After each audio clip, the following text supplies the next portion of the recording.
Europe 1 Radio du Mondial avec des Bleus qui voudront aller plus loin. Mais le pourront-ils? C'est la question qu'on va partager avec Giroud depuis Ribeirão Preto, le village français. On attendait en tout cas depuis 8 ans ce ticket pour les quarts de finale, enfin décroché. Et c'est le 6e de notre histoire. Jusqu'où faut-il y croire et comment peut nous porter notre équipe jusqu'au bout? Giroud, bonjour. Oui, bonjour. Alors vous êtes là pour quelques petites minutes pour répondre aux auditeurs comme au quotidien. Guy, hier on a vu des Bleus un peu crispés, qui cherchaient à construire, qui ont fait de très belles actions, qui nous ont porté haut avec la victoire donc au bout, mais un jeu parfois un peu inégal. Je vais commencer par la limite peut-être, limite d'une équipe très jeune, c'est ce que vous diriez pour nuancer?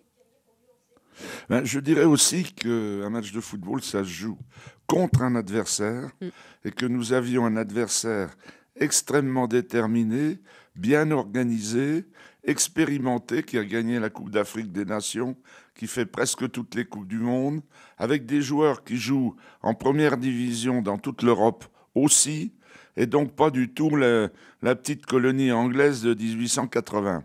Et donc ces gens-là, déchaînés dès le début, nous ont absolument contrés et neutralisés, ce qui a donné l'impression qu'on ne pouvait pas jouer mieux, qu'on était petits bras.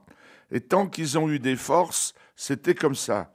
Et puis quand ils ont craqué, parce qu'ils avaient été au-dessus de leurs moyens, eh bien notre football s'est immédiatement développé, mis en place, et les buts et les occasions sont venus. Bon, je rappelle ce que disait pour le positif Didier Deschamps à vos côtés, Giroud. La France peut se satisfaire d'être dans les 8 meilleures équipes du monde. C'est vrai qu'il faut retenir aussi ceci. Nous avons Jean-Baptiste qui nous appelle de Vénissieux et qui veut vous interroger. Bonjour Jean-Baptiste. Bonjour à tous et bonjour à Monsieur Giroud.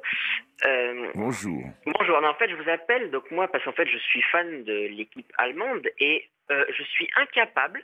Je suis incapable de donner un score pour vendredi pour plusieurs raisons. Parce qu'en fait, déjà, la France est imprévisible, mais dans le bon sens du terme. Mais aussi parce que les Allemands, je ne sais pas si vous en êtes rendu compte, mais parce que 5 joueurs, depuis le début de la Coupe du Monde, 5 joueurs sur 11 des Allemands ne jouent pas à leur poste. C'est-à-dire que les deux latéraux, Vedes et Boateng, hier c'était Mustafi, sont des centraux. Lam, certes, joue au milieu de terrain au Bayern, mais c'est un arrière droit. Özil joue meneur et hier c'était un ailier droit et Thomas Müller n'est pas une vraie pointe et or il joue en neuf. C'est comme si en équipe de France, on mettait Valbuena en pointe, les 4 défenseurs centraux, on les mettait tous dans la défense. Et moi je pense que c'est dommage pour l'Allemagne, tant mieux peut-être pour l'équipe de France, le problème n'est pas là, mais c'est dommage pour l'Allemagne parce que je pense qu'en faisant ça, ils s'affaiblissent. On a bien vu hier que l'Algérie, ils ont eu du mal contre l'Algérie. Bon, vous savez qu'on a un quota allemand, Jean-Baptiste, parce que c'est bon, vous n'avez pas nous humilier pendant 3 minutes. Ah non, mais moi je regarde ça de façon tout à fait objective et bien sûr et impartiale. Et je pense qu'effectivement, individuellement, je pense que les Allemands sont plus forts que les Français. Encore faut-il qu'ils jouent à leur poste. Et encore faut-il qu'ils jouent à leur poste. Je ne sais pas, quand on a un homme comme Miroslav Klose. Jean-Baptiste, Jean-Baptiste, vous êtes passionné, c'est top, mais je voudrais quand même qu'on discute un peu avec Giroud, qui vous répond, parce que Jean-Baptiste, alors il est à fond sur la composition de l'équipe allemande. Est-ce qu'il dit vrai, Giroud, vous depuis le Brésil? Ah oui, d'abord, notre ami est particulièrement bien informé. Ça prouve qu'il suit l'affaire depuis quelques mois, sans doute quelques années. Il a raison, mais le sélectionneur ne fait pas ses débuts. Le sélectionneur allemand a pensé son équipe depuis des mois. Je vous rappelle qu'ils ont rendu une copie totalement 20 sur 20 dans les qualifications, aussi avec des modifications de poste comme ça. Les joueurs sont étiquetés, arrière central, milieu, etc. Mais rien ne prouve qu'ils ne savent pas faire autre chose et le faire bien. Par exemple, Müller, avec ses chaussettes en bas, il arrive à marquer des buts, aller en pointe. Ozil au Real Madrid et puis Arsenal ne joue pas toujours ailier droit, joue parfois pourvoyeur, numéro 10. Et donc moi j'ai regardé le match hier. Alors vous me direz c'est un contre-exemple parce qu'ils ont tellement peiné avant de marquer le premier but en prolongation, le deuxième, et puis pour corser la chose, ils en ont encore pris un avant de rentrer. Mais ça c'est le faux match. C'est le match difficile avec des gens... les Algériens magnifiques qui ont un style très différent des Allemands, qui les ont contrecarrés avec leur formidable vivacité, et puis un gardien de but en état de grâce il avait les chaussures montées sur des ressorts. Absolument. On verra le vrai match 18h vendredi à Rio. Voilà, je pense qu'on va avoir contre nous une équipe extrêmement solide. Plus on avance vers la finale, plus les Allemands sont solides. Et comme là, leur grand défaut, c'est un peu de croire toujours qu'ils sont les plus forts. Mais contre la France, ils se méfient à cause des précédents. Et ils vont être en méfiance et en pleine, évidemment, volonté d'aller en demi-finale. En tout cas, je félicite Jean-Baptiste et je le remercie de son appel au 39-21. Sur Twitter... c'est vraiment un grand technicien de l'équipe allemande. Ah oui, bravo. Sur Twitter, en top tweet, on appelle ça les top tweets, c'est-à-dire ceux qui sont revenus le plus fréquemment, on avait celui-ci. Merci l'équipe de France, sauf Benzema. Benzema, il en a pris pour son grade hier. C'est un peu dur ou vous pensez qu'il a péché par son absence, comme Olivier Giroud d'ailleurs hier soir? Est-ce que c'est inquiétant, Giroud? Bon, d'abord, ils ont été tous les deux victimes de la formidable heure de jeu du Nigeria, que j'ai expliqué tout à l'heure, et n'ont pas pu s'exprimer beaucoup pendant ce temps-là.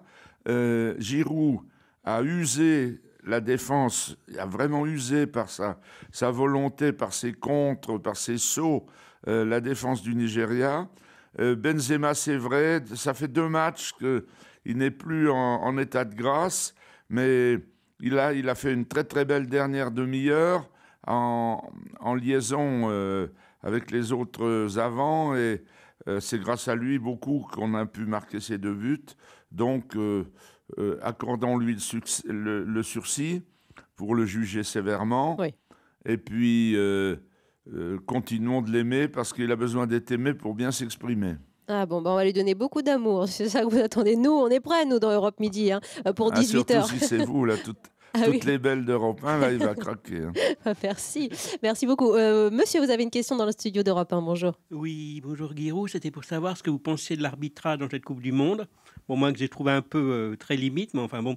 Est-ce que vous préférez les arbitres qui laissent jouer ou ceux qui sifflent tout le temps?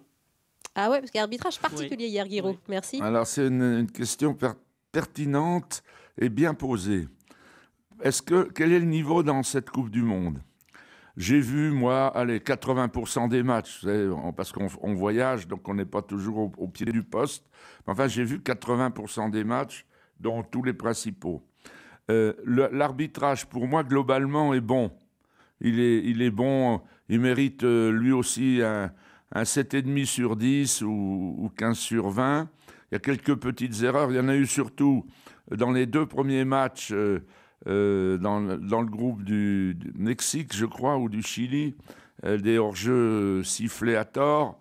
Et puis le pénalty en faveur de Fred et du Brésil, qui était un peu un pénalty patriotique. Le juge de touche qui s'était trompé là, sur les hors-jeux a été renvoyé en vacances chez lui. Le reste est bon. On voit des arbitres assez sereins. Et moi, je préfère des arbitres qui laissent jouer, tant que c'est loyal, qui laissent jouer, que des arbitres qui sifflent sans arrêt, hachent le jeu, et puis finalement arrivent à oublier des fautes énormes parce qu'ils ont sifflé trop de fautes vénielles. C'est un peu l'arbitrage français à la mode. On siffle tout. Alors comme ça, on joue plus.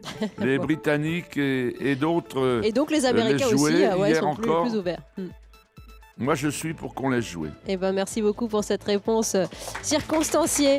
Giroud, 18h, donc on aura l'occasion d'en reparler avec une spéciale vendredi. France-Allemagne. Fabien sur Twitter nous dit si l'on bat l'Allemagne, tout est possible après, y compris soulever la coupe, il n'y a plus qu'à.